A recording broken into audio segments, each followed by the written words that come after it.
ದೇವರ ಮುಂದೆ ನಾವೆಲ್ಲ ಗೊಂಬೆಗಳು ಅಂತಾರೆ.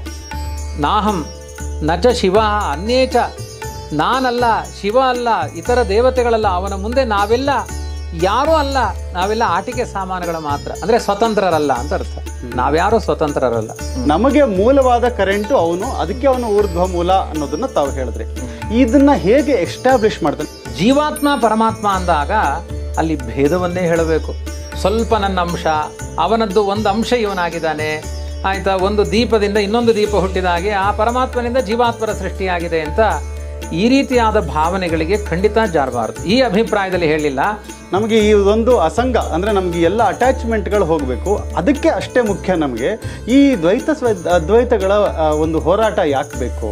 ಸಮಾಜ ಮೆಚ್ಚುತ್ತೋ ಬಿಡುತ್ತೋ ಕೆಲವು ತತ್ವ ವಿಚಾರಗಳನ್ನು ಹೇಳುವ ಅನಿವಾರ್ಯತೆ ಸಿದ್ಧಾಂತಿಗಳಿಗೆ ಇದ್ದೇ ಇದೆ. ಕೃಷ್ಣ ಏನು ಹೇಳ್ತಾನೆ, ನಾನು ಎಲ್ಲ ಕಡೆ ಇದ್ದೀನಿ, ಎಲ್ಲರ ಹೃದಯದಲ್ಲಿ ನಾನಿದ್ದೀನಿ, ಅದರ ಬಗ್ಗೆ ತಾವು ಹೇಳೋದ?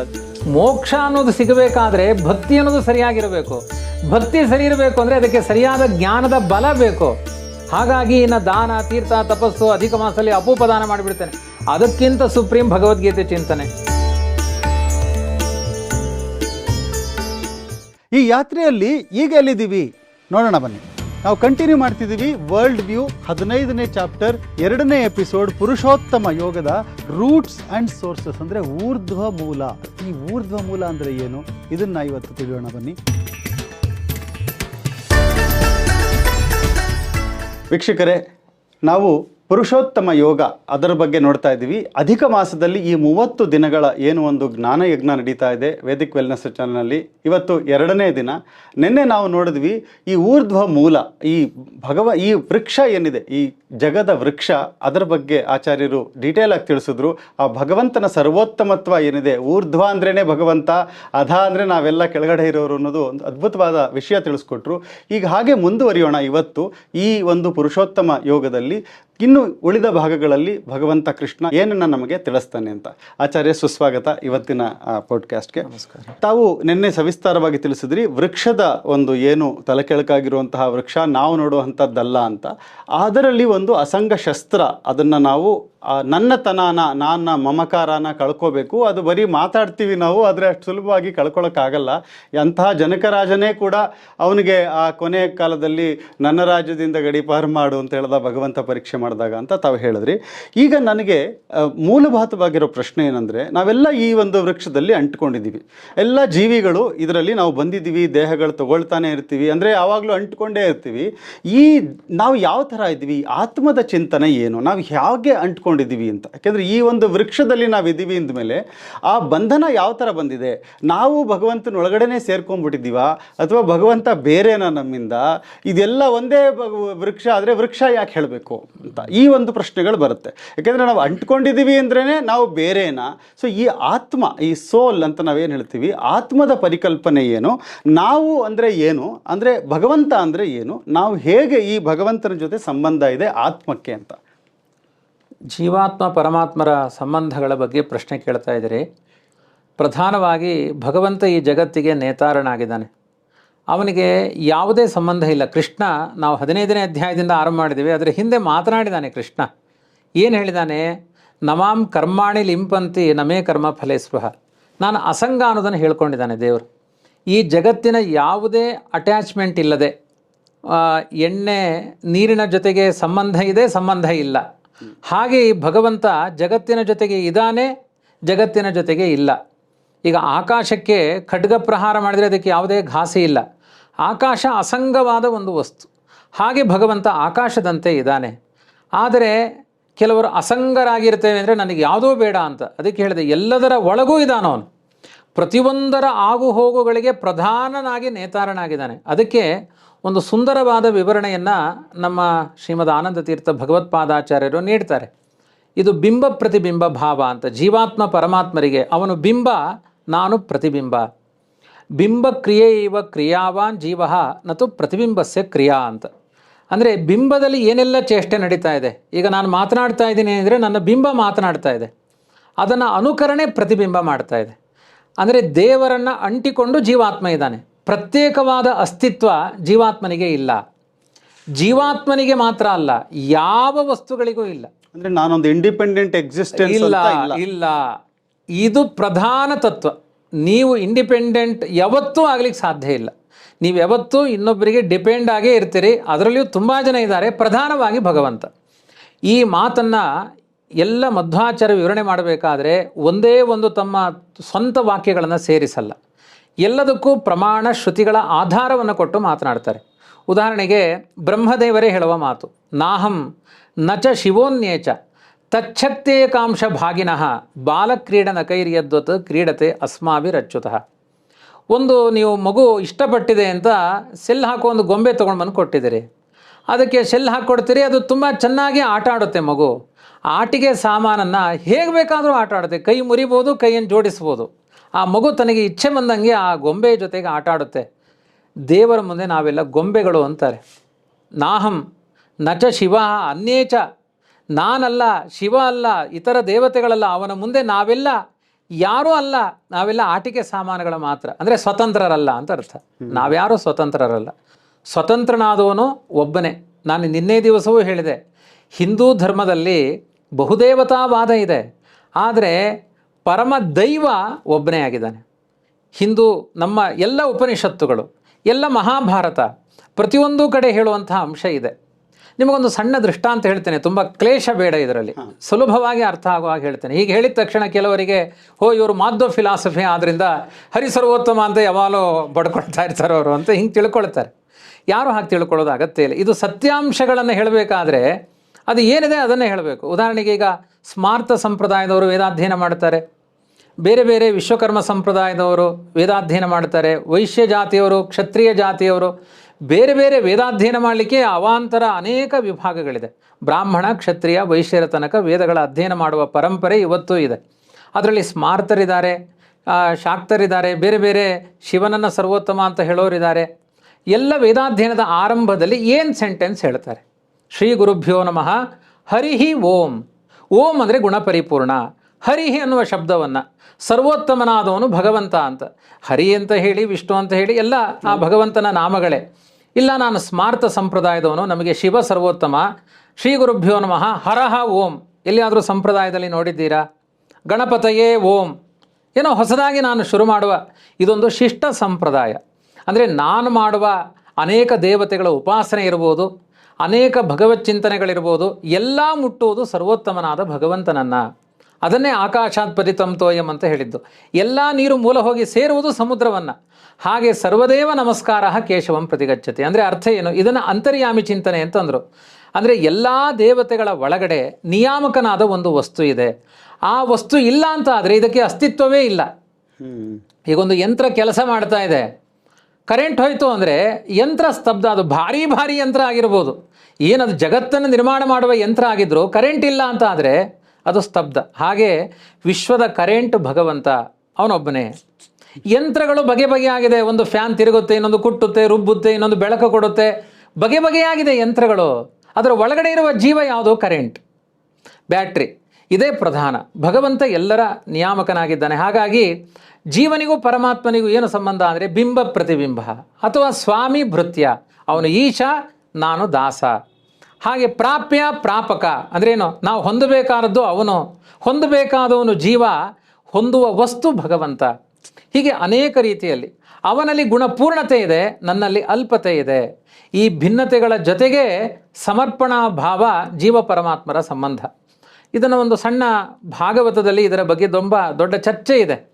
ಜೀವ ಯಾರು ಅದರ ಬಗ್ಗೆ ಚಿಂತನೆ ಮಾಡಬೇಕು ಅಂದರೆ ನೀವು ಪುರಂಜನೋಪಾಖ್ಯಾನ ಅಂತ ಇದೆ, ಅದು ಬಹುತೇಕ ವಾರಗಟ್ಟಲೆ ಚಿಂತನೆ ಮಾಡಬೇಕಾದ ವಿಸ್ತಾರವಾದ ಚಿಂತನೆ. ಅದು ಪ್ರಕೃತಿಯ ಬಂಧನದಲ್ಲಿ ಸಿಲುಕಿದ ಜೀವಾತ್ಮ ಪರಮಾತ್ಮನನ್ನು ಹೇಗೆ ಹೊಂದಬೇಕು ಅಂತ ಆ ಪ್ರಸಂಗದಲ್ಲಿ ಹೇಳ್ತಾ ದೇವರಿಗೊಂದು ಹೆಸರನ್ನು ಕೊಡ್ತಾರೆ, ಅವಿಜ್ಞಾತ ಸಖ, ತಿಳಿಯದ ಗೆಳೆಯ ಅಂತ.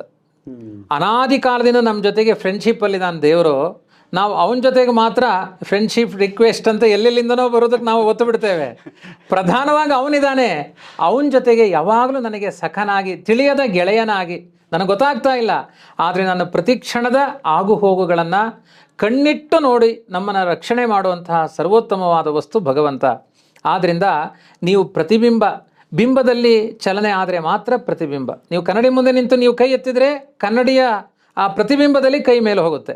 ತನ್ನಿಂದ ತಾನೇ ಮಾತ್ರ ಕನ್ನಡಿಯ ಪ್ರತಿಬಿಂಬದಲ್ಲಿ ಕೈ ಮೇಲೆ ಹೋಗ್ಲಿಕ್ಕೆ ಸಾಧ್ಯ ಇಲ್ಲ.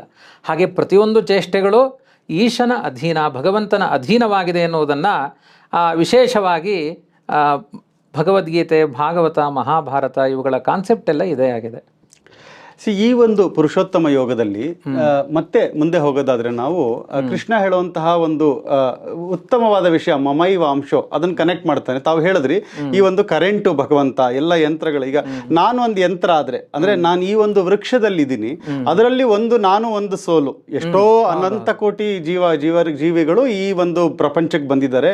ಕೆಲವರು ಮೀನಾಗಿರ್ಬೋದು, ನಾನು ಮನುಷ್ಯನಾಗಿದ್ದೀನಿ, ಇನ್ನೊಂದು ಹಕ್ಕಿ ಆಗಿರ್ಬೋದು, ಇನ್ನೊಂದು ಸಸ್ಯ ಆಗಿರಬಹುದು. ಈ ಎಲ್ಲ ಸೋಲ್ಸ್ ಏನಿದೆ ನಾವೆಲ್ಲ ನಮಗೆ ಮೂಲವಾದ ಕರೆಂಟು ಅದಕ್ಕೆ ಅವನು ಊರ್ಧ್ವ ಮೂಲ ಅನ್ನೋದನ್ನ ತಾವು ಹೇಳಿದ್ರಿ. ಇದನ್ನ ಹೇಗೆ ಎಸ್ಟಾಬ್ಲಿಷ್ ಮಾಡ್ತಾನೆ? ಯಾಕಂದ್ರೆ ಇನ್ನೂ ಡೀಟೇಲ್ಸ್ ಕೊಡ್ತಾನೆ, ಅದ್ರ ಬಗ್ಗೆ ತಾವು ಹೇಳೋದಾದ್ರೆ ಈಗ ನಾನು ಜೀವರೆಲ್ಲ ನನ್ನ ಅಂಶ ಅಂತ ಅವನು ಹೇಳ್ತಾನೆ. ಅದರೊಳಗಡೆ ಅವರ ದೇಹದಲ್ಲಿ ಕೂತಿದ್ದೀನಿ, ನಾನು ಸೂರ್ಯನಲ್ಲಿ ನಾನಿದ್ದೀನಿ, ಇಷ್ಟೆಲ್ಲ ಎಲ್ಲೆಲ್ಲಿದ್ದೀನಿ, ಏನೇನು ಮಾಡ್ತೀನಿ, ಊಟ ಮಾಡೋದ್ರಲ್ಲೂ ನಾನೇ ಇದ್ದೀನಿ, ತಿನ್ನೋನು ನಾನೇ, ಈ ಎಲ್ಲ ವಿಷಯಗಳನ್ನು ಹೇಳ್ತಾರಲ್ಲ, ಅದನ್ನ ನಾವು ಹೇಗೆ ಅರ್ಥ ಮಾಡ್ಕೋಬೇಕು? ತಾವು ಅದ್ಭುತವಾಗಿ ಹೇಳಿದ್ರಿ ಈ ಒಂದು ನಿಮ್ಮ ಅಭಿಪ್ರಾಯ ತುಂಬಾ ಸರಿಯಾಗಿದೆ. ಈ ಅಭಿಪ್ರಾಯ ಹೇಳಿದ ತಕ್ಷಣವೇ ವಾಸ್ತವಿಕವಾಗಿ ನನ್ನ ಅಭಿಪ್ರಾಯಕ್ಕೆ ತೊಡಕಾಗುವ ಶಬ್ದದ ಹಾಗೆ ಇದೆ ಅದು. ನಾನು ಹೇಳಿದೆ ಜೀವನಿಗೂ ಪರಮಾತ್ಮನಿಗೂ ತುಂಬ ಭಿನ್ನತೆ ಇದೆ, ಅವನು ಸರ್ವೋತ್ತಮ, ನಾವು ಅಲ್ಪಶಕ್ತರು, ಇಷ್ಟು ಭಿನ್ನತೆಗಳಿದೆ. ಅವನು ಬಿಂಬ, ನಾವು ಪ್ರತಿಬಿಂಬ, ಅವನಲ್ಲೇ ಎಲ್ಲ ಶಕ್ತಿಗಳಿರುವುದು. ಆಯಿತಾ? ಆ ಶಕ್ತಿಯ ಒಂದು ಪರಿಣಾಮಗಳು ನಮ್ಮಲ್ಲಿ ಕಾಣಿಸ್ತಾ ಇದೆ. ಜೀವನಲ್ಲಿ ಸ್ವತಂತ್ರವಾದ ಯಾವುದೇ ವ್ಯಕ್ತಿತ್ವ ಇಲ್ಲ, ಅವನನ್ನು ಅವಲಂಬಿಸಿಕೊಂಡೇ ಇದೆ ಅಂತೆಲ್ಲ ನಾನು ಹೇಳಿದೆ. ಆದರೆ ಕೃಷ್ಣ ಗೀತೆಯಲ್ಲಿ ಹೇಳ್ತಾನೆ ಮಮೈವಾಂಶೋ ಜೀವಲೋಕೆ, ಈ ಎಲ್ಲ ಜೀವರಾಶಿಗಳು ಕೂಡ ನನ್ನ ಅಂಶ. ಒಂದು ರೀತಿಯಲ್ಲಿ ಏನು ಅಂದರೆ ನಾನು ಬೇರೆ ಅಲ್ಲ, ಈ ಜೀವರ ಬೇರೆ ಅಲ್ಲ. ನೀನು ಯಾಕೆ ನಿನ್ನನ್ನು ಬೇರೆ ಅಂತ ತಿಳ್ಕೊಳ್ತಿ? ನನ್ನ ಅಂಶ ನೀನು. ಇದು ತುಂಬ ಈ ವೇದಾಂತದಲ್ಲಿ ಗೊಂದಲ ಹುಟ್ಟುವಂತಹ ಶಬ್ದಗಳು. ಹಾಗಾಗಿ ನಮ್ಮ ಶಬ್ದ ಪ್ರಪಂಚಕ್ಕೆ ಶಕ್ತಿ ಕಡಿಮೆ ಇದೆ, ವೇದಾಂತ ಬೇರೆ ಇದೆ, ಶಬ್ದಗಳು ಸೋಲುತ್ತೆ. ಇದನ್ನೇ ಉಪನಿಷತ್ತಿನಲ್ಲಿ ಯಥೋ ವಾಚೋ ನಿವರ್ತಂತೆ ಅಪ್ರಾಪ್ಯ ಮನಸಾ ಸಹ, ವೇದದ ಮಾತುಗಳು ಸೋಲುತ್ತಂತೆ. ಅಯ್ಯೋ ದೇವರ ಬಗ್ಗೆ ನನಗೆ ಹೇಳಲಿಕ್ಕಾಗ್ತಾ ಇಲ್ಲ, ಏನೇನೋ ತಿಳ್ಕೊಂಡ್ಬಿಡ್ತಾ ಇದ್ದಾರೆ. ಆ ರೀತಿ ಆ ಶಬ್ದ ಸೋಲ್ತಾ ಇದೆ. ಅದಕ್ಕೆ ಆಚಾರ್ಯರು ಒಂದು ವಿವರಣೆಯನ್ನು ಕೊಡ್ತಾರೆ. ಮಮೈವ ಅಂಶಃ ಜೀವಲೋಕೆ ಅಂದರೆ ನನ್ನದ್ದೇ ಅಂಶ ಇವನು, ಅಂದರೆ ನಾನು ಅಂಶಿ, ನನ್ನ ಅಂಶ ಈ ಜೀವ, ನಾನು ಅವನು ಒಂದೇ ಎನ್ನುವ ಅಭಿಪ್ರಾಯದಲ್ಲಿ ದೇವರು ಹೇಳ್ತಾ ಇರುವ ಮಾತಲ್ಲ. ಅಂಶಾಂಶಿ ಭಾವದಲ್ಲಿ ಒಂದು ಚಿಂತನೆ ಇದೆ, ಒಂದು ಸ್ವರೂಪಾಂಶ, ಭಿನ್ನಾಂಶ ಅಂತ. ನಿಮಗೆ ಒಂದು ಸಣ್ಣ ದೃಷ್ಟಾಂತ ಕೊಡ್ತೇನೆ, ತುಂಬ ಕಠಿಣ ಆದರೆ ವೇದಾಂತ ಅರ್ಥ ಆಗಲ್ಲ. ಈಗ ನನ್ನ ಕೈಯಲ್ಲಿ ಒಂದು ಪುಸ್ತಕ ಇದೆ, ಈ ಪುಸ್ತಕ ಇದೆ. ಈ ಪುಸ್ತಕದ ಪ್ರತಿಯೊಂದು ಪೇಜುಗಳು ಕೂಡ ಪುಸ್ತಕದ ಸ್ವರೂಪಾಂಶ. ಪುಸ್ತಕವೇ ಇದು, ಎಲ್ಲ ಪೇಜುಗಳು ಸೇರಿ ಇದು ಪುಸ್ತಕ ಅಂತ ಆಗಿದೆ. ಅದರ ಮಧ್ಯದಲ್ಲಿ ನಾನೊಂದು ಪೇಪರ್ ಇಟ್ಕೊಂಡಿದ್ದೇನೆ. ಒಂದು ಪೇಪರನ್ನು ಇಟ್ಟುಕೊಂಡು ಅದನ್ನು ತೆಗೆದು ಇಟ್ಟು ಮಾಡ್ತಾ ಇದ್ದೇನೆ ಒಂದು ಪೇಪರನ್ನು. ಅದು ಈ ಪುಸ್ತಕದಲ್ಲೇ ಇದೆ, ಅದನ್ನು ಭಿನ್ನಾಂಶ ಅಂತ ಕರೀತಾರೆ. ಅಂದರೆ ಈ ಪುಸ್ತಕಕ್ಕೂ ನಾನು ಇಟ್ಟಿರುವ ಪೇಪರಿಗೂ ಯಾವ ಸಂಬಂಧವೂ ಇಲ್ಲ. ಅಂದ್ರೆ ಬುಕ್ ಮಾರ್ಕ್ ಆದ್ರೆ ಬುಕ್ಕಿನಲ್ಲಿ ಇದೆ ಇದು. ಮಮೈವ ಅಂಶ, ಒಂದು ಪೇಪರೇ ಇದು. ಮಮೈವ ಅಂಶ ಅಂದ ತಕ್ಷಣ ಈ ಪುಸ್ತಕದ ಒಂದು ಅಂಶ ಅಂತ ಅರ್ಥ ಅಲ್ಲ, ಅದನ್ನು ಭಿನ್ನಾಂಶ ಅಂತ ಕರೀತಾರೆ. ಹೀಗೆ ಮತ್ಸ್ಯ, ಕೂರ್ಮ, ವರಾಹ ಇತ್ಯಾದಿ ಭಗವಂತನ ರಾಮಕೃಷ್ಣ, ಹಯಗ್ರೀವ, ವೇದವ್ಯಾಸ ಅವತಾರಗಳೆಲ್ಲ ಏನಿದೆ ಅದನ್ನೆಲ್ಲ ನಮ್ಮ ಶಾಸ್ತ್ರದಲ್ಲಿ ಸ್ವರೂಪಾಂಶ ಅಂತ ಕರೀತಾರೆ. ಅಂದರೆ ದೇವರೇ, ವ್ಯತ್ಯಾಸವೇ ಇಲ್ಲ. ಈಗ ವೇದವ್ಯಾಸ, ಹಯಗ್ರೀವ, ರಾಮ, ಕೃಷ್ಣ, ಪರಶುರಾಮ, ಸಾಕ್ಷಾತ್ ನಾರಾಯಣ, ತಿಲ ಮಾತ್ರದಷ್ಟು ವ್ಯತ್ಯಾಸ ಇಲ್ಲ. ಹೇಳಿದರೆ ಮಹಾ ಅನರ್ಥಗಳಾಗಿ ಬಿಡುತ್ತೆ. ಆ ರೂಪಗಳಿಗೆ ಭೇದ ಹೇಳಬಾರದು, ಅಲ್ಲಿ ಅದ್ವೈತವನ್ನೇ ಹೇಳಬೇಕು. ಎಲ್ಲಿ ಏನು ಭಗವಂತನ ರೂಪಗಳಿಗೆ ಭಾವಾದ್ವೈತವನ್ನು ಹೇಳಬೇಕು, ರೂಪಗಳಲ್ಲಿ ಅಭೇದವನ್ನು ಚಿಂತನೆ ಮಾಡಬೇಕು. ಆದರೆ ಜೀವಾತ್ಮ ಪರಮಾತ್ಮ ಅಂದಾಗ ಅಲ್ಲಿ ಭೇದವನ್ನೇ ಹೇಳಬೇಕು. ಸ್ವಲ್ಪ ನನ್ನ ಅಂಶ, ಅವನದ್ದು ಒಂದು ಅಂಶ ಇವನಾಗಿದ್ದಾನೆ, ಆಯಿತಾ, ಒಂದು ದೀಪದಿಂದ ಇನ್ನೊಂದು ದೀಪ ಹುಟ್ಟಿದ ಹಾಗೆ ಆ ಪರಮಾತ್ಮನಿಂದ ಜೀವಾತ್ಮರ ಸೃಷ್ಟಿಯಾಗಿದೆ ಅಂತ ಈ ರೀತಿಯಾದ ಭಾವನೆಗಳಿಗೆ ಖಂಡಿತ ಜಾರಬಾರದು. ಈ ಅಭಿಪ್ರಾಯದಲ್ಲಿ ಹೇಳಿಲ್ಲ ಮಮೈವಾಂಶೋ ಜೀವಲೋಕೆ ಜೀವಭೂತ ಸನಾತನಃ ಅಂತ. ಇದಕ್ಕೊಂದಷ್ಟು ವಿವರಣೆಯನ್ನು ಕೊಡಬೇಕಾದ್ರೆ ಕಿಂಚಿತ್ ಸಾದೃಶ್ಯ ಮಾತ್ರೇಣ ಭಿನ್ನೋಪಿ ಅಂಶ ಇವೋಚ್ಯತೆ. ಅಲ್ಲ, ಈ ಗೊಂದಲದ ಶಬ್ದವನ್ನು ಯಾಕೆ ಪ್ರಯೋಗ ಮಾಡಬೇಕಾಗಿತ್ತು ಕೃಷ್ಣ? ಇದಕ್ಕೆ ಒಂದು ಹೇಳೋದು ಮತ್ತದಕ್ಕೆ ವಿವರಣೆ ಮಾಡೋದು, ಅಷ್ಟನ್ನು ಹೇಳಬೇಕಾಗಿತ್ತಲ್ವಾ? ಅಂದರೆ ಅದಕ್ಕೆ ಅಂಶ ಅನ್ನುವ ಶಬ್ದವನ್ನು ಯಾಕೆ ಹೇಳ್ತಾರೆ ಅಂದರೆ ಸ್ವಲ್ಪ ಸಾದೃಶ್ಯ ಇದೆ ರೀ, ಅಷ್ಟೊಂದು ನೆಗ್ಲೆಕ್ಟ್ ಮಾಡಬೇಡಿ. ಜೀವ ಏನೂ ಅಲ್ಲ ಅಂತ ಹೇಳ್ತಾ ಹೋಗಬೇಡಿ. ಇವಾಗ ನೀವು ನೋಡ್ಲಿಕ್ಕೆ ಚೆನ್ನಾಗಿದೆ ಅಂದ ತಕ್ಷಣ ನಿಮಗೆ ಏನ್ರಿ ಚಂದ್ರನ ಮುಖ ನಿಮ್ಮದು ಅಂತ ಹೇಳಿದ ತಕ್ಷಣ ನಿಮ್ಮ ಜೊತೆಗಿದ್ದವ್ರು ಯಾರೋ ಲೈಟ್ ಆಫ್ ಮಾಡಿಬಿಟ್ರೆ ಇದರ ಅರ್ಥ ಏನು ಹೇಳಿ? ಚಂದ್ರನ ಆಗಿದ್ದೀರಿ ನೀವು ಅಂದ್ರೆ ಏನು ಹೇಳಿ? ನಾನೇ ಸೆಲ್ಫ್ ಲ್ಯೂಮಿನೆಂಟ್ ಅಲ್ಲ, ನನ್ನಿಂದನೇ ಬೆಳಕು ಬರುತ್ತೆ ಅಂತ ಅಲ್ಲ, ನೀವು ನೋಡ್ಲಿಕ್ಕೆ ಚೆನ್ನಾಗಿದ್ದೀರಿ ಅಂತ ಅಷ್ಟೇ ಅರ್ಥ ಹೊರತು ನೀವು ಲೈಟ್ ಇಲ್ದೇನೆ ಚಂದ್ರನ ಥರ ಬೆಳಗುತ್ತಾರೆ ಅಂತ ಅರ್ಥ ಅಲ್ಲ. ಆ ಚಂದ್ರನಿಗೂ ನಿಮಗೂ ಯಾವುದೇ ರೀತಿಯಾದ ಸಾಮ್ಯ ಇರಲ್ಲ. ಸ್ವಲ್ಪ ಸಾದೃಶ್ಯ ಏನು ಅಂದರೆ ಚಂದ್ರನೂ ನೋಡ್ಲಿಕ್ಕೆ ಚೆನ್ನಾಗಿದ್ದಾನೆ, ನೀವು ನೋಡ್ಲಿಕ್ಕೆ ಚೆನ್ನಾಗಿದ್ದೀರಿ ಅನ್ನೋ ಅಂಶದಲ್ಲಿ ಸ್ವಲ್ಪ ಸಾದೃಶ್ಯ ಇದ್ದಲ್ಲೂ ಕೂಡ ಅಂಶ ಅನ್ನುವ ಶಬ್ದವನ್ನು ಪ್ರಯೋಗ ಮಾಡ್ತಾರೆ. ವಾಸ್ತವಿಕವಾಗಿ ಅದಕ್ಕೊಂದಷ್ಟು ಪುರಾಣಗಳ ಆಧಾರದಲ್ಲಿ ಯದಂತರಂ ಪ್ರಳಯವಾರಿ ವಿಪ್ಲುಷೋಹ, ಎಷ್ಟು ಡಿಫ್ರೆನ್ಸ್ ದೇವರಿಗೂ ನಮಗೂ ಇರುವ ಅಂತರ ಎಷ್ಟು ಅಂದರೆ, ಪ್ರಳಯದ ನೀರು, ಒಂದು ನೀರಿನ ಹನಿ, ಪ್ರಳಯ ಜಲ, ಬ್ರಹ್ಮಾಂಡದ ತುಂಬಿದ ಪ್ರಳಯ ಜಲ, ನೀರಿನ ಹನಿ, ಅವೆರಡಕ್ಕೂ ಟ್ಯಾಲಿ ಮಾಡ್ಲಿಕ್ಕೆ ಆತ. ಒಂದು ಬಿಂದುವಿಗೂ ಪ್ರಳಯ ಜಲದಿಗೂ ಎಷ್ಟು ಅಂತರ ಇದೆಯೋ. ಆಮೇಲೆ ಯದಂತರಂ ಸ್ತಂಭ ಹಿರಣ್ಯ ಗರ್ಭಯೋ, ಒಂದು ಹುಲ್ಲು ಕಡ್ಡಿ, ಅದರ ಜೊತೆಗೆ ಚತುರ್ಮುಖ ಬ್ರಹ್ಮ, ಸೃಷ್ಟಿಕರ್ತನಾದ ಚತುರ್ಮುಖ ಬ್ರಹ್ಮನಿಗೂ ಮತ್ತು ಒಂದು ಹುಲ್ಲು ಕಡ್ಡಿಗೂ ಯಾವ ಅಂತರ ಇದೆ ಅಷ್ಟು ಅಂತರ ಜೀವನಿಗೂ ಪರಮಾತ್ಮನಿಗೂ ಇದೆ. ಯದಂತರಂ ಸ್ಫುಲಿಂಗ ಸಂವರ್ತಕಯೋ, ಪ್ರಳಯಾಗ್ನಿ, ಪ್ರಳಯ ಕಾಲದ ಬೆಂಕಿ, ಒಂದು ಸಾಮಾನ್ಯ ಬೆಂಕಿ ಕಿಡಿ, ಅದಕ್ಕೆ ಎಷ್ಟು ಅಂತರ ಇದೆಯೋ ಜೀವಾತ್ಮನಿಗೂ ಪರಮಾತ್ಮನಿಗೂ ಅಷ್ಟು ಅಂತರ ಇದೆ. ಎಂದೂ ಜೀವಾತ್ಮ ಪರಮಾತ್ಮ ಆಗಲ್ಲ. ಆದ್ದರಿಂದ ಒಂದು ಲೋಕದ ಗಾದೆ ಇದೆ ನೋಡಿ, ಬಡವ ನೀವು ಮಡಗದಂಗಿರು, ಆ ದೇವರು ಹೆಂಗೆ ಇಟ್ಟಿರ್ತಾನೆ ಹಾಗೆ ನಿನ್ನ ಜೀವನ ನಡೀಲಿ, ನೀನು ಯಾವತ್ತೂ ಸರ್ವೋತ್ತಮ ಅಲ್ಲ. ಆವಿಪಾಲ ಗೋಪಾಲಕರು ಕೂಡ ಹೇಳುವಂತಹದ್ದು ದೇವರು ದೊಡ್ಡವನು ಅಂತ ಹೇಳ್ತಾರೆ. ಕೈ ತೋರಿಸಿ ಹೇಳ್ತಾರೆ, ನೀನು ಬದುಕು ನಡೀತಾ ಇದೆಯಲ್ಲ ಹೇಗೆ ಅಂದರೆ ಆ ದೇವರು ದೊಡ್ಡವನು, ದೇವ್ರ ಕೃಪೆ. ಕೃಷಿಕರು ಮಳೆ ಬರಲಿಲ್ಲ ಅಂದರೆ ಆಕಾಶ ನೋಡ್ತಾರೆ, ದೇವರೇ ಒಂದು ಮಳೆ ಹನಿ ನೀರನ್ನು ಕೊಡು. ನಾನೇ ದೇವರಾಗಿದ್ದರೆ ಈ ಪ್ರಾರ್ಥನೆಗಳು ಯಾಕೆ, ಸಮರ್ಪಣೆ ಯಾರಿಗೆ? ಹಾಗಾಗಿ ಜೀವ ಪರಮಾತ್ಮರ ಒಂದು ಸಂಬಂಧ ಅಂದರೆ ಬಿಂಬ ಪ್ರತಿಬಿಂಬಗಳ ಸಂಬಂಧ, ಸ್ವಾಮಿ ಭೃತ್ಯರ ಸಂಬಂಧ ಅನ್ನುವುದನ್ನು ಇಟ್ಟುಕೊಂಡು ಅದಕ್ಕೆ ಸುಂದರವಾದ ವಿವರಣೆಯ ಭಾಗವೇ ಮಮೈವಾಂಶೋ ಜೀವಲೋಕೆ. ಚೆನ್ನಾಗಿ ತಿಳಿಸಿದ್ರಿ ಇದು ಬಿಂಬ ಪ್ರತಿಬಿಂಬದ ಬಗ್ಗೆ. ಇದು ಈಗ ದ್ವೈತ ಸಿದ್ಧಾಂತ ಮಾಧ್ವರು ಹೇಳುವಂತಹ, ಅಂದರೆ ಅವರು ನಂಬಿರುವಂತಹ ಅದೇ. ನೀವು ಅದ್ವೈತಿಗಳಿಗಾದರೆ, ಬೇರೆ ಬೇರೆ ಮತದವರಾದರೆ, ಬೌದ್ಧ, ಜೈನ, ಬೇರೆ ಬೇರೆ ಮತಗಳು, ಈ ಎಸ್ಪೆಷಲಿ ಅದ್ವೈತಕ್ಕಂತೂ ಡೈರೆಕ್ಟ್ ಆದ ವಿರುದ್ಧ ಭಾವಗಳಿದೆ. ಇದು ಯಾಕೆ ಈ ಅನೂಚಾನವಾಗಿ ಇದೊಂದು ವಿರುದ್ಧತ್ವ ಒಂದು ನಡ್ಕೊಂಡು ಬಂದ್ಬಿಟ್ಟಿದೆ? ಯಾಕಂದ್ರೆ ಇವತ್ತು ನಾವು ಸಮಾಜದಲ್ಲಿ ನೋಡೋದಾದರೆ ಒಬ್ಬ ಭಗವಂತನ ಒಂದು ಪ್ರಸಾದ ಬೇಕು, ನಮಗೆ ಅನುಗ್ರಹ ಬೇಕು, ನಮಗೆ ಈ ಒಂದು ಅಸಂಗ ಅಂದರೆ ನಮಗೆ ಎಲ್ಲ ಅಟ್ಯಾಚ್ಮೆಂಟ್ಗಳು ಹೋಗಬೇಕು. ಅದಕ್ಕೆ ಅಷ್ಟೇ ಮುಖ್ಯ ನಮಗೆ ಈ ಅದ್ವೈತಗಳ ಒಂದು ಹೋರಾಟ ಯಾಕೆ ಬೇಕು? ಯಾವಾಗಲೂ ಈ ಮಾಧುರು ಅಂದರೆ ಅವ್ರ ಮೇಲೆ ಒಂದು ಅಪಾದನೆ ಇದೆ, ಈ ತುಂಬ ಬೈತಾರೆ ಅದ್ವೈತಿಗಳನ್ನು. ಆದರೆ ಅದ್ವೈತಿಗಳು ಎಲ್ಲರನ್ನು ಹೊಂದಿಸ್ಕೊಂಡು ಹೋಗ್ತಾರೆ. ಯಾಕಂದ್ರೆ ನಾವು ಅವರನ್ನು ನೋಡಿದಾಗ ಅವರು ಅಷ್ಟು ಕಟುವಾಗಿ ಟೀಕ್ಸೋದಾಗ್ಲಿ, ಯಾಕೆಂದರೆ ಅವ್ರಿಗೆ ಎಲ್ಲವನ್ನು ಹೊಂದಿಸ್ಕೊಂಡು ಹೋಗಬೇಕು ಅನ್ನೋದಿದೆ. ಈ ಸಮಾಜಮುಖಿಯಾಗಿ ತಾವು ಹೇಳೋದಾದರೆ, ಯಾಕೆಂದರೆ ನೀವು ಈ ವಿಷಯನ ತಗೊಂಡ್ರಿ ಬಿಂಬ ಪ್ರತಿಬಿಂಬದ್ದು, ಭಗವದ್ಗೀತೆ ಬಗ್ಗೆನೇ ನಾವು ಹೇಳ್ತಾ ಇದ್ದೀವಿ. ಆ ಭಗವಂತನ ಪ್ರಾಪ್ತಿ ನಾವು ಮಾಡ್ಕೋಬೇಕು ಅಂದರೆ ಇದು ಬೇಕಾ ನಮಗೆ? ಈ ಒಂದು ವಿರುದ್ಧ ತತ್ವಗಳು, ಇನ್ನೊಬ್ಬರನ್ನ ಟೀಕೆ ಮಾಡೋದಾಗ್ಲಿ, ಅದು ಬೇಕಾ ಅಂತ. ತುಂಬ ಒಳ್ಳೆಯ ಸಬ್ಜೆಕ್ಟೇ ಕೇಳಿದಿರಿ. ಸಮಾಜ ಕಟ್ಟುವ ಮಾತುಗಳನ್ನು ಆಡಬೇಕೇ ಹೊರತು ಈ ವೇದಾಂತಗಳು ಮತ್ತು ಕಲುಷಿತವಾಗಿ ಏನೋ ಮತ್ತೊಬ್ಬರಿಗೆ ಮನಸ್ಸಮಾಧಾನಕ್ಕೆ ಈ ಚಿಂತನೆಗಳು ನಡೀತಾ ಇರುತ್ತೆ. ಇದರ ನಡುವೆ ದ್ವೈತ ಅದ್ವೈತ ಅಂತ ಕೋಲಾಹಲವನ್ನು ಎಬ್ಬಿಸಿದರೆ ನಮ್ಮ ಮನಸ್ಸಿಗೆ ಮತ್ತೆ ಅಶಾಂತಿಯೇ ಉಂಟಾಗುತ್ತೆ ಅಂತ. ಆದರೆ ಒಂದು ಸಣ್ಣ ಸಮಸ್ಯೆ ಇದೆ ಇದರಲ್ಲಿ. ನೀವು ಕೇಳ್ತಾ ಇರುವ ಪ್ರಶ್ನೆ ಹೇಗಿದೆ ಅಂದರೆ, ಮಗುವಿಗೆ ತೈಲಾಭ್ಯಂಗ ಮಾಡಿಸಬೇಕು ಆರೋಗ್ಯಕ್ಕಾಗಿ ಅಂತ ತಾಯಿಗೊಂದು ಅಪೇಕ್ಷೆ ಇದೆ. ಮಗು ಕಿಠಾರನ್ನು ಕಿರುಚಿಕೊಂಡು ಎದೆಗೆ ಒದಿಯುತ್ತೆ, ನನಗೆ ಎಣ್ಣೆ ಕಂಡ್ರಾಗಲ್ಲ ಅಮ್ಮ, ಮೈಗೆ ಎಣ್ಣೆ ಹಚ್ಚಬೇಡ ಅನ್ನೋದು. ಎಷ್ಟೋ ಮಕ್ಕಳಿಗೆ ಮೈಗೆ ಎಣ್ಣೆ ಹಚ್ಚಿಸ್ಕೊಳ್ಳೋದು ಇಷ್ಟ ಆಗಲ್ಲ, ಹಚ್ಚಲಿಲ್ಲ ಅಂದರೆ ಅವುಗಳಿಗೆ ಆರೋಗ್ಯ ಬರಲ್ಲ. ಹಾಗಾಗಿ ಸಮಾಜ ಮೆಚ್ಚುತ್ತೋ ಬಿಡುತ್ತೋ ಕೆಲವು ತತ್ವ ವಿಚಾರಗಳನ್ನು ಹೇಳುವ ಅನಿವಾರ್ಯತೆ ಸಿದ್ಧಾಂತಿಗಳಿಗೆ ಇದ್ದೇ ಇದೆ. ಇನ್ನು ನಿಂದನೆ ಅನ್ನುವ ವಿಷಯದಲ್ಲಿ ಅಂದರೆ ನೀವು ಹೇಳ್ತಾ ಇರೋದು ನಾವು ಹಿಂದೂ ಸಮಾಜವನ್ನು ಕಟ್ಟುವಂತಹ ವ್ಯವಸ್ಥೆಗಳಲ್ಲಿ ಈ ವೇದಾಂತ ಇರಬೇಕು. ನೀವು ಬ್ರಾಹ್ಮಣರಾದವರು ಸ್ನಾನ ಹೇಳಿ, ಸಂಧ್ಯಾವಂದನೆ ಹೇಳಿ, ಅಥವಾ ಪ್ರಾಮಾಣಿಕತನ ಹೇಳಿ, ಶಮ ದಮ ತಪಸ್ಸು ಯೋಗ ಬ್ರಹ್ಮಚರ್ಯ ಅವುಗಳ ಬಗ್ಗೆ ಎಲ್ಲ ಯಥೇಷ್ಟ ಪ್ರವಚನ ಮಾಡಿ ನೀವು ದ್ವೈತಾದ್ವೈತ ಅನ್ನುವ ಗಲಾಟೆಗೆ ಯಾಕೆ ಬೀಳ್ತೀರಿ? ಅದರಲ್ಲಿ ನೀವು ಮಾಧ್ವರು ಜಾಸ್ತಿ ಹರಿಹಾಯ್ತೀರಿ ಅದ್ವೈತಿಗಳ ಮೇಲೆ ಅಂತ. ಹಾಗೇನಿಲ್ಲ. ವೈಯಕ್ತಿಕವಾಗಿ ನಾನು ಹಿಂದೂ ಧರ್ಮ ಅನ್ನೋ ನಮ್ಮ ಗುರುಗಳ ವಿಶ್ವೇಶತೀರ್ಥರು ಆ ಕಾನ್ಸೆಪ್ಟಲ್ಲೇ ನಾನು ಸಮ್ಮರ್ ಕ್ಯಾಂಪಸ್ ಮಾಡ್ತೇನೆ. ಇಲ್ಲಿ ಅದ್ವೈತಿಗಳು ಬರ್ತಾರೆ, ಅಯ್ಯಂಗಾರ್ ಬರ್ತಾರೆ, ಎಲ್ಲ ವರ್ಗೀಕರಣ ಇಲ್ಲ. ವೇದಾಂತ ಅನ್ನೋದು ಎಲ್ಲರೂ ಮುಟ್ಟಬೇಕಾದ ಒಂದು ದಿವ್ಯವಾದ ಅನುಭೂತಿ ಅದು. ಹಾಗಾಗಿ ವ್ಯಕ್ತಿಗತವಾದ ನಿಂದನೆಗಳು ಅನ್ನುವುದು ಪ್ರಧಾನವಾದ ಅಂಶಗಳಲ್ಲ. ಆದರೆ ತತ್ವ ಸಿದ್ಧಾಂತವನ್ನು ಹೇಳಬೇಕಾದ್ರೆ ನಾನೇನು ನಿರೂಪಣೆ ಮಾಡಿದ್ದೇನೆ ಅದು ತುಂಬ ಅಗತ್ಯ ಇದ್ದೇ ಇದೆ. ಈಗ ತತ್ವ ಸಿದ್ಧಾಂತ ಅನ್ನೋದು ಹೇಗಿದೆ ಅಂದರೆ, ಯಾವುದೇ ಅಭಿಪ್ರಾಯಗಳನ್ನು ತಗೊಳ್ಳಿ, ನನಗಿಂತ ಹೆಚ್ಚು ನಿಮಗೆ ಆ ಅನುಭವಕ್ಕೆ ಬರುತ್ತೆ. ಇವತ್ತು ವೈಜ್ಞಾನಿಕವಾಗಿ ನೀವೇ ಹೇಳಿ, ಒಂದನ್ನು ಖಂಡಿಸದೇ ಇನ್ನೊಂದು ಒಪ್ಪಿಕೊಳ್ತಾರಾ? ಈಗ ಎಷ್ಟೋ ಜನ ನನ್ನ ಪ್ರಕಾರ ಗ್ರೀನಿ, ಬೋಸಾಂಕೆ, ಬಾಡ್ಲೆ ಅಂತೆಲ್ಲ ತುಂಬ ದೊಡ್ಡ ದೊಡ್ಡ ವಿಜ್ಞಾನಿಗಳು ಅವರ ಮತಗಳನ್ನು ಪರಸ್ಪರ ಖಂಡಿಸಿಕೊಂಡೇ ಮುಂದೆ ಹೋಗ್ತಾರೆ. ಹಿಂದಿನ ಮತಗಳನ್ನು ಖಂಡಿಸಿದೇನೆ ಮುಂದಿನ ಮತಗಳನ್ನು ಹೇಳಲ್ಲ.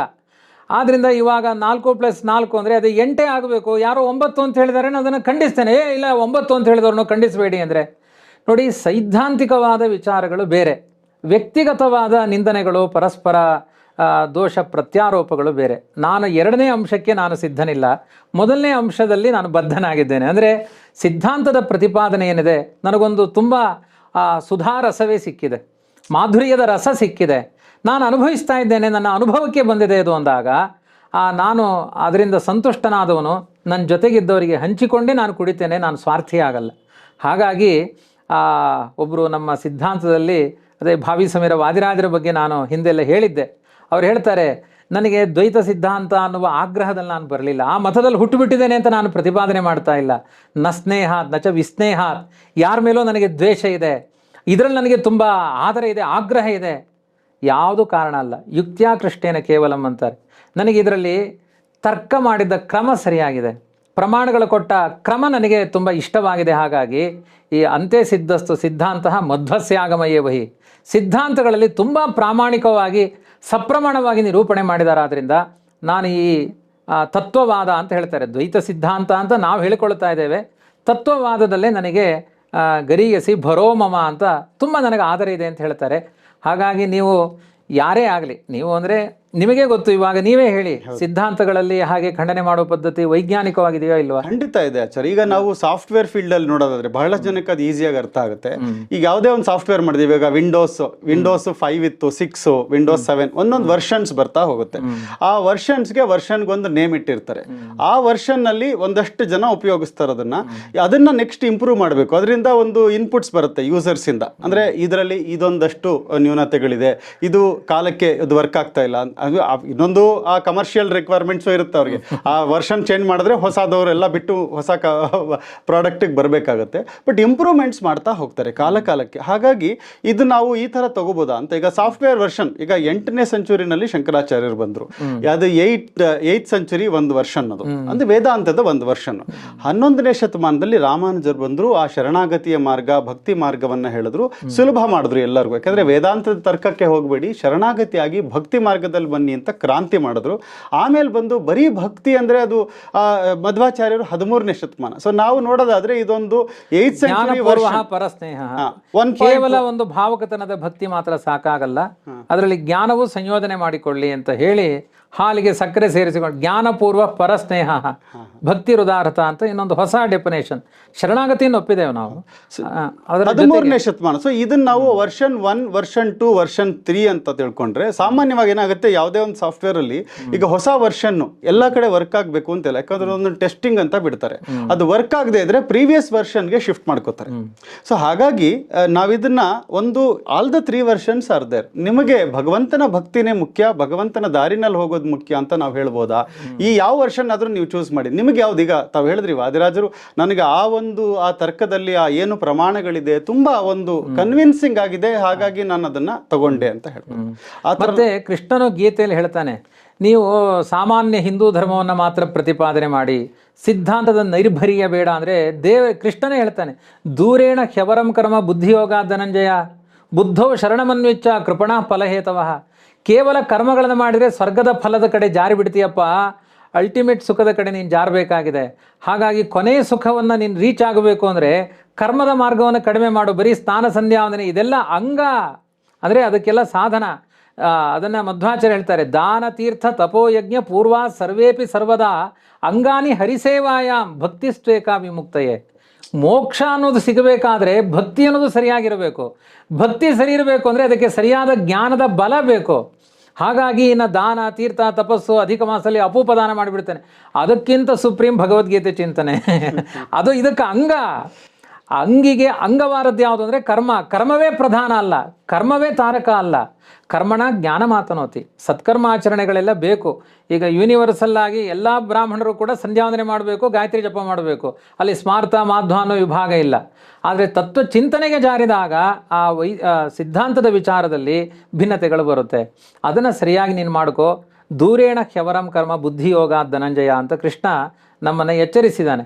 ಅದರ ಜೊತೆಗೆ ಇನ್ನೊಂದು ಪ್ರಸಿದ್ಧವಾದ ಮಾತಿದೆ, ಚತುರ್ವೇದ್ಯಪಿ ಯೋ ವಿಪ್ರಹ ವಾಸುದೇವಂ ನ ವಿಂದತಿ ವೇದಭಾರ ಪರಿಶ್ರಾಂತ ಸವೈ ಬ್ರಾಹ್ಮಣ ಗರ್ಧಭ ಅಂತ.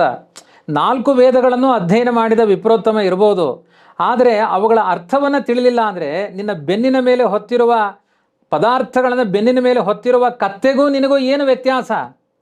ತಲೆಯಲ್ಲಿ ವೇದಗಳನ್ನು ಹೊತ್ತಿದೆ, ಅದರ ಅರ್ಥಗಳೇ ಗೊತ್ತಿಲ್ಲ.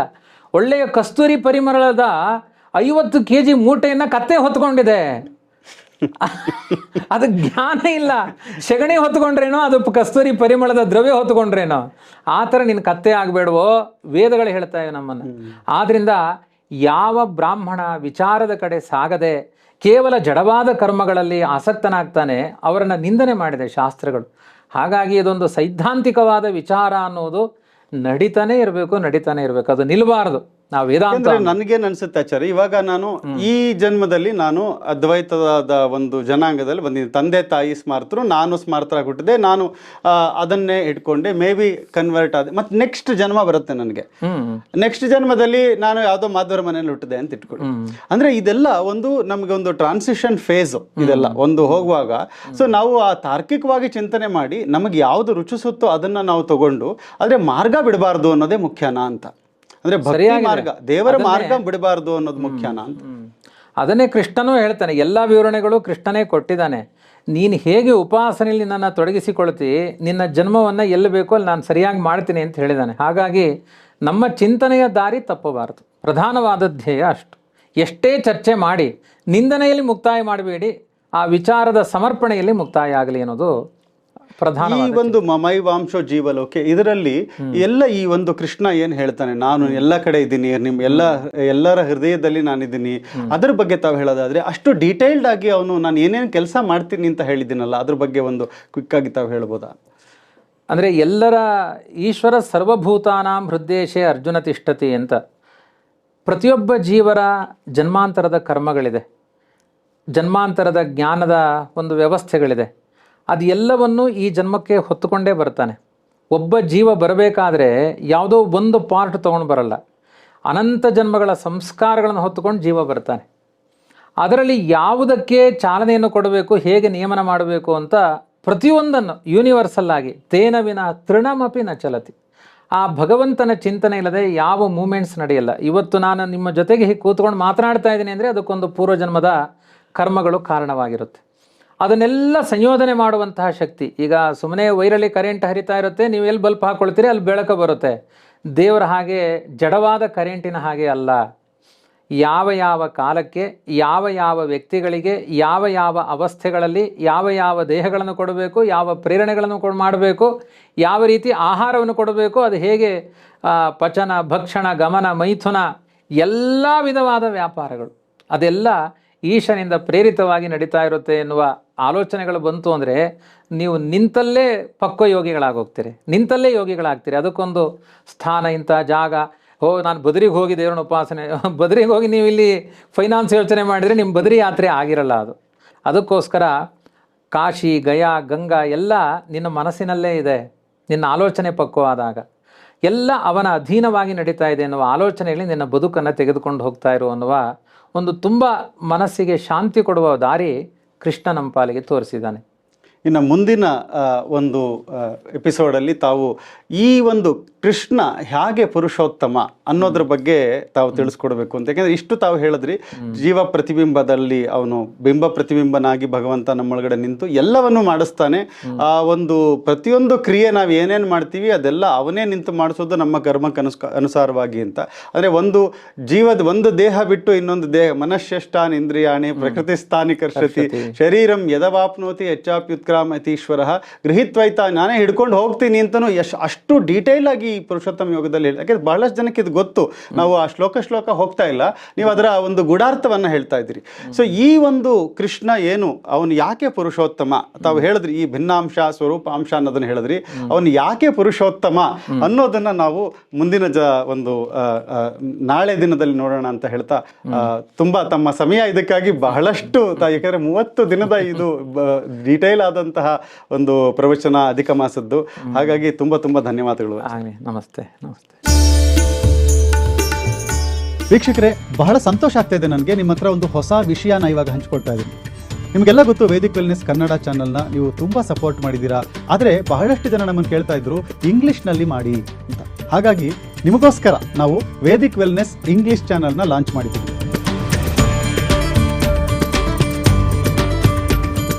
ಈ ಒಂದು ಅಧಿಕ ಮಾಸದಲ್ಲಿ ಈ ಭಗವದ್ಗೀತೆಯ ಸೀರೀಸ್ ಇಂಗ್ಲಿಷ್ನಲ್ಲಿ ಬರ್ತಾ ಇದೆ. ಮತ್ತೆ ಈ ಒಂದು ಇಂಗ್ಲಿಷ್ ಸೀರೀಸ್ನ ನಡೆಸ್ಕೊಡ್ತಾ ಇರುವಂತಹ ಸ್ಕಾಲರ್ ಯಾರು ಗೊತ್ತಾ? ಡಾಕ್ಟರ್ ಪ್ರತೋಷ್ ಆಚಾರ್ಯರು. ಇವರು ಕೇವಲ ಪಂಡಿತರಷ್ಟೇ ಅಲ್ಲ, AI ಸೈಂಟಿಸ್ಟ್ ಕೂಡ. ಇಂಡಿಯನ್ ಇನ್ಸ್ಟಿಟ್ಯೂಟ್ ಆಫ್ ಸೈನ್ಸ್ ಅಲ್ಲಿ ಕರೆಂಟ್ಲಿ ರಿಸರ್ಚ್ ವಿಭಾಗದಲ್ಲಿ ಕೆಲಸ ಮಾಡ್ತಿದ್ದಾರೆ, ಮತ್ತೆ ಉದ್ಧಾಮ ಪಂಡಿತರು ಕೂಡ. So don't miss this English series of Bhagavad Gita that we have just started. Especially for those who cannot follow Kannada to the last word, there is an opportunity now, and you can understand Bhagavad Gita in English from an eminent scholar and a scientist. The video link is there in the description. Don't miss. Share this with all those who are looking for a valuable content on Bhagavad Gita in English which can touch their hearts.